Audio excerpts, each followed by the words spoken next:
حضرت خواجہ معین الدین رحمت اللہ تعالی علیہ حضور غوث اعظم جیلانی رحمت اللہ تعالی علیہ کی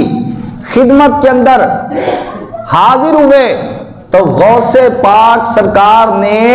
اپنے مریدوں کو فرمایا، آپ نے فرمایا کہ یہ جو مرد کامل تم اپنی آنکھوں سے ان کو دیکھ رہے ہو، فرمایا ان کا نام حسن ہے اور اللہ کے محبوب نے ان کو معین الدین یعنی دین کا مددگار فرما دیا ہے۔ نام تو ان کا اصلی حسن ہے، ماں باپ نے تو ان کا نام حسن رکھا، مگر امام الانبیاء نے ان کو یہ اعزاز عطا کیا ہے کہ ان کو معین الدین کا نام اور لقب اور نام عطا کر دیا ہے۔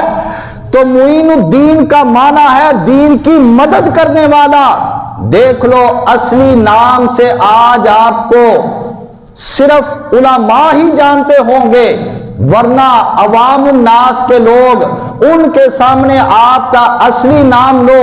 کہ حضرت حسن اللہ کے ولی ہوئے ہیں، وہ کہیں گے ہمیں نہیں پتا اس سے کون مراد ہے۔ مگر قربان جائیں، جو نام آپ کو بارگاہ مصطفیٰ سے دیا گیا معین الدین والا، اس نام کو جب زبان سے ادا کیا جاتا ہے تو قوم کا بچہ بچہ سمجھ جاتا ہے کہ یہ خواجہ اجمیر کا تذکرہ ہو رہا ہے۔ اللہ اکبر،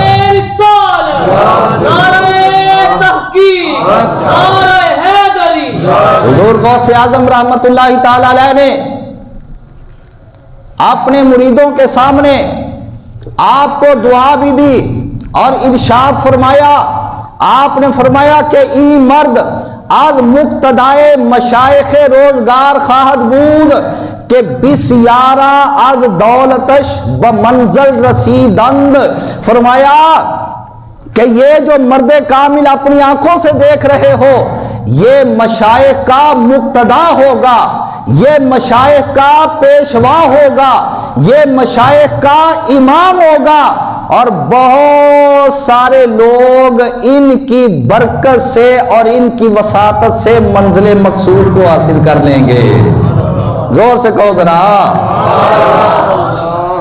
حضرت خواجہ اجمیری رحمت اللہ تعالی علیہ، آپ سرکار حضور غوث اعظم جیلانی رحمت اللہ تعالی علیہ کے بھانجے لگتے ہیں۔